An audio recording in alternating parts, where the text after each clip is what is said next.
नमस्कार आप सभी को। मेरे फॉलोअर्स का सवाल है कि मंत्र साधना में सिद्धि नहीं मिलती, आसानी से नहीं। मंत्र साधना में सिद्धि न मिलने के पीछे बहुत सारे कारण हैं। एक तो जैसे कि हर व्यक्ति की ऊर्जा एक बराबर नहीं होती। जैसे एक सामान्य सी बात है कि यदि आपको कोई डॉक्टर दवाई देता है तो तय मानिए आपके शरीर में उस दवा को पचाने की क्षमता होनी चाहिए, तभी जाकर के दवा शरीर में काम कर सकती है। कहने मतलब दवा को भी पचाने के लिए एक शक्ति चाहिए, वैसे ही मंत्रों को भी चलाने के लिए एक शक्ति चाहिए। हर व्यक्ति मंत्रों का संचालन नहीं कर सकता, हर व्यक्ति मंत्र को सिद्ध नहीं कर सकता जब तक कि उसकी अवस्था उस लेवल पर ना हो जाए। इसलिए सिद्धियों को प्राप्त करने से पहले साधक होना ये बहुत आवश्यक है।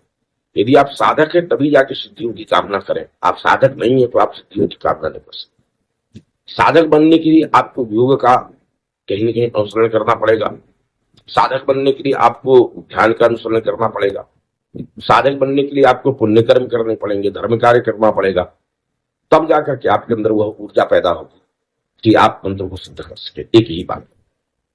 दूसरा विषय यह है कि आपने देखा होगा कि ज्यादातर लोग मंत्र सीधे दे देते हैं और सीधे मंत्रों का प्रयोग शुरू कर देते हैं, जबकि जो विधान है, शास्त्रोक्त विधान है, आप देखेंगे कि मंत्र के पहले विनियोग होता है, विनियोग के बाद न्यास होता है, न्यास के बाद ध्यान होता है और ध्यान के बाद मंत्र जप होता है। तो जो बंदा इस विधि से, जो साधक इस विधि से मंत्र जप करता है उसको मंत्र सिद्ध होता है। प्रत्येक मंत्र का एक विनियोग होता है, प्रत्येक मंत्र की शक्तियां होती है, प्रत्येक मंत्र का एक कीलन होता है, प्रत्येक मंत्र का एक ऋषि होता है और प्रत्येक मंत्र का एक संकल्प होता है, प्रत्येक मंत्र का एक देवता होता है और विनियोग इसीलिए किया जाता है। विनियोग यदि आप पढ़ेंगे तो आपको समझ में आएगा कि विनियोग में बहुत सारी बातें संस्कृत में कही गई होती है। तो विनियोग करना आवश्यक है। उसके बाद जिस देवता की साधना आप कर रहे हैं उस देवता के संबंधित मंत्र, उस मंत्र को पूरे शरीर में स्थापित करना होता है। हमारे शरीर के अंग प्रत्यंगों में, ठीक है, जिसके लिए न्यास होता है, हृदय न्यास होता है, कर न्यास होता है, अंग न्यास होता है, तो अंग न्यास है।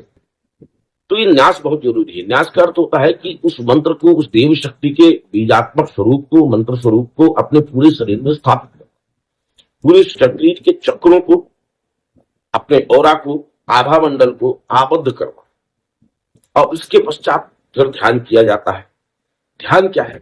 जिस स्वरूप का आप ध्यान करते हैं, मान लिया जाए भगवती महाकाली का ध्यान करें, करालाम बदनाम घोराम मुक्ताम केशी चतुर्भयाम, तो जो आप कह रहे हैं ध्यान में, तो वह देव शक्ति उसी स्वरूप में उपस्थित हो जिसका वर्णन आप ध्यान में कर रहे हैं, जो आप ध्यान में कह रहे हैं। कड़कड़ित कपाला कुंडली दंडपाणी तरुण तिमिर यज्ञो, ऐसा जो भी ध्यान है भैरव का, तीक्ष्ण महाकाया कल्पांत दहनोपमा भैरवाय नमस्तुभ्यं मालुग्यम दात परहस प्रत्यालीन पदार्थताम सवित घोरा कहाशा परा खड़गंती वरकर्तिं खर परवजा हुंकार बीजोद्भवा हरवानील विशाल पंगल जटा जुटेक नागर युक्ता चट्टम नक्ष कबाल के चक्ता मंत्र तारा स्वयं। ये ध्यान है। तो कहीं भैरव का है, बाबा का है, कहीं माँ का है, कहीं जगदम्बा का है, सबके ध्यान है। ध्यान का अर्थ होता है कि हम जिस स्वरूप में आपका आवाहन कर रहे हैं, तो आप जिस स्वरूप में ध्यान करते हैं उसी स्वरूप में वह शक्ति आपके समक्ष विराजमान होती है।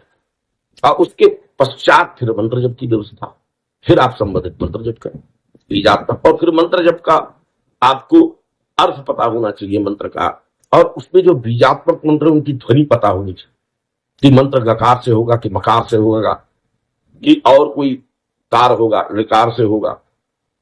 तो मंत्रों की गहरी जानकारी आपको चाहिए। इसके लिए अपने पूर्वजों, अपने ऋषियों के द्वारा दिए हुए शास्त्रों का अध्ययन करें, तंत्र शास्त्रों का अध्ययन करें, तब जाकर के आप इस विज्ञान को समझ पाएंगे और आप विद्या प्राप्त कर पाएंगे। ऐसी जानकारी हम आपको धीरे धीरे देते रहेंगे।